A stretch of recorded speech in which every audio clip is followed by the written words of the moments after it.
Bonjour mesdames et messieurs, je suis le professeur Normand Cornet, spécialiste en sciences des religions, ici en présence du guide ralienne, Nicole Bertrand, qui, elle, a étudié l'enseignement des mathématiques. Et je dois vous dire, en tant que ralienne et en tant que pédagogue, moi, je me suis posé la question, comment se fait-il quelqu'un qui est formé dans les mathématiques, donc une pensée cartésienne, logique, rationnelle, comment se fait-il, Nicole Bertrand, que vous êtes ralienne? Eh bien, il y a un lien très étroit entre ma formation rationnelle, cartésienne, et les révélations qui sont faites par le dernier des prophètes Raël dans le livre qui dit la vérité. Il faut dire que j'ai grandi dans un contexte catholique avec beaucoup de mystères. Je posais beaucoup de questions auxquelles je n'avais jamais de réponse, donc j'avais tout laissé de côté. Mais quand j'ai lu le livre qui dit la vérité, soudainement, tout devenait logique et compréhensible. J'avais été élevée dans une culture où on me disait « Pose pas de questions, il faut croire. Fais un acte de foi, il ne faut pas essayer de comprendre. C'est trop compliqué. » Puis tout à coup, je me retrouve avec quelque chose que je peux comprendre avec mon petit cerveau limité, mais je pouvais enfin comprendre tout ce qui m'était mystérieux et incompréhensible avant. Donc, mon cerveau rationnel a eu un éclair, une expérience. C'est difficile à décrire parce que c'est la première fois que j'avais ce sentiment ou cette sensation que c'est comme si toutes les pièces du casse-tête pour lesquelles c'était éparse. Vous savez, quand on fait un casse-tête, on veut bien avoir l'image pour se guider. Mais là, il y avait plein de pièces et il n'y avait pas la boîte, l'image pour les mettre ensemble. Et en lisant justement la révélation de nos créateurs, les Elohim, donnée à Raël, leur dernier prophète, toutes les pièces s'emboîtaient parfaitement. Enfin, je trouvais une réponse logique et cohérente qui englobait le tout de mon expérience humaine. Et c'est très vaste. Hein? Autant la spiritualité, notre raison d'être, nos origines scientifiques, la destinée de l'humanité, qu'est-ce qu'on fait là, comment être heureux, c'est quoi le bonheur, qu'est-ce qu'il y a après la mort. Tout s'emboîtait parfaitement. Donc, j'étais comblée. Il y avait un philosophe théologien de l'Antiquité qui lui est devenu chrétien du nom d'Augustin. Et Augustin parlait du rapport entre la raison et l'affect. Et d'ailleurs, il disait, la foi a des raisons que la raison ne connaît pas. Selon vous, Nicole Bertrand, guide ralienne, le mouvement ralien fait sens, c'est logique, c'est rationnel. Et vous avez vu le plan, je dirais même une vision du monde, du cosmos. Y a-t-il de la foi dans le mouvement ralien? Est-ce que ça prend aussi la foi? La foi, l'origine, l'étymologie de foi, c'est fides, hein? Fidélité. Alors, ma foi, c'est d'être fidèle à moi-même. J'ai confiance en ma perception de ce que j'ai lu. Donc, je ne crois pas ce que j'ai lu, je le pense par moi-même. Parce que ça correspond à ma logique, qui peut être différente pour d'autres. Je ne l'impose pas. Mais est-ce que j'ai foi en ce que j'ai compris? Oui, parce que je le ressens.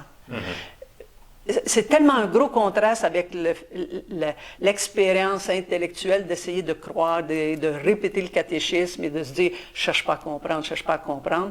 Puis là, on se fait dire par le dernier des prophètes « je suis pas là pour vous convaincre ». Je donne de l'information. Si vous la comprenez, si ça vous intéresse, si ça vous convient, j'ai besoin de votre aide si vous voulez m'aider. Donc, il n'y a rien d'imposé, il n'y a personne qui a cherché à me convaincre. Je dirais, en lisant, je me suis convaincu moi-même que c'était l'explication la plus logique, la plus cohérente, la plus intéressante, mais la plus responsabilisante aussi, parce que Dieu n'est plus là pour régler mes problèmes. Je ne peux pas le blâmer quand ça va mal. Je prends donc mes responsabilités comme être humain à 100%, et c'est l'appel justement des Elohim, nos créateurs, de dire à l'humanité, arrêtez de croire en un Dieu immatériel, c'est le passé. Dans le passé, les gens ne pouvaient pas comprendre une création scientifique en laboratoire, alors que maintenant, on commence à le faire nous-mêmes. Donc, on peut comprendre. Israël ne veut pas être supporté par des gens qui croient, par des croyants. Il dit, ne me croyez pas. Est-ce que vous comprenez ce que j'ai écrit?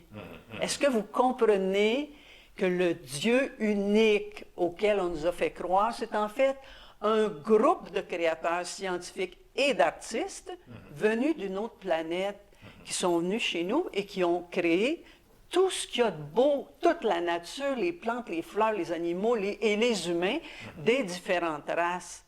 Est-ce que ça a du sens pour vous? Alors, il y a 3 mots que je retiens dans cet échange, Nicole Bertrand.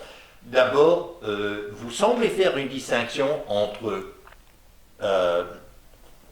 croire et penser, et associer croire avec la foi, et vous avez une certaine perception de la foi. Vous avez mentionné aussi mystère, qui semble être, dirais-je, péjoratif, mais corrigez-moi, et là vous parlez de l'immatériel, alors vous valorisez davantage le matériel.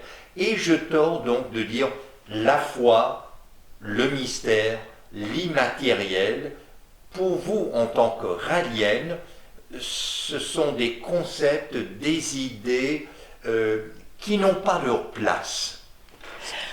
En fait, malgré que les Elohim nous ont expliqué nos origines scientifiques, ces gens de l'espace ont 25 000 ans d'avance scientifique sur nous. Donc, je ne peux pas prétendre comprendre tout ce qu'ils sont capables de faire. Mais avec le peu que je comprends, je suis capable d'extrapoler qu'ils peuvent encore nous impressionner énormément. Et d'ailleurs, ils l'ont dit à Raël, ils arrivent avec leur technologie à déplacer des systèmes solaires. Alors, cette information-là, je ne la comprends pas. Je ne sais pas comment ils font. Mais je conçois qu'avec autant de technologie, autant d'avance de 25 000 ans, je conçois que ce soit possible. Juste par extrapolation de ce que notre humanité était il y a 100 ans, où mes arrière-grands-parents ne connaissaient pas le mot laboratoire, ne connaissaient pas le mot acide désoxyribonucléique. Ils ne pouvaient pas comprendre la révélation du dernier des prophètes avant qu'il y ait un minimum de science sur Terre pour que le vocabulaire de base qu'ils utilisent pour faire comprendre leur œuvre scientifique sur Terre soit compréhensible. Mais ai-je tort de croire que vous vous méfiez de la foi, du mystère et de l'immatériel? Non, oui, il y a de l'immatériel. Il y a de l'immatériel dans le sens que on pourrait dire qu'à une époque, l'atome était immatériel. Parce qu'on n'avait pas la technologie pour le regarder. Maintenant qu'on le voit, qu'on peut même découvrir des particules d'atomes, eh bien, l'atome est devenu matériel. Donc, il y a encore des choses à découvrir dans notre monde physique, parce qu'on n'a pas encore la technologie pour la découvrir. Donc, oui, il y a de l'immatériel temporairement jusqu'à ce qu'on ait ce qu'il faut. Donc, en conclusion, pourrais-je comprendre que pour vous, en tant que ralienne, tôt ou tard, par la science, tout s'explique. Exactement. Tôt ou tard, et ça dépendra de la vitesse. Et notre science va tellement vite, c'est exponentiel, ça ira très vite, très, très vite. Alors, mesdames, messieurs, merci d'être à l'écoute sur la chaîne Radio Infocité. Je suis le professeur Normand Cornet, spécialiste en sciences des religions, et notre invité, guide rallienne, Nicole Bertrand. Merci. Mon plaisir.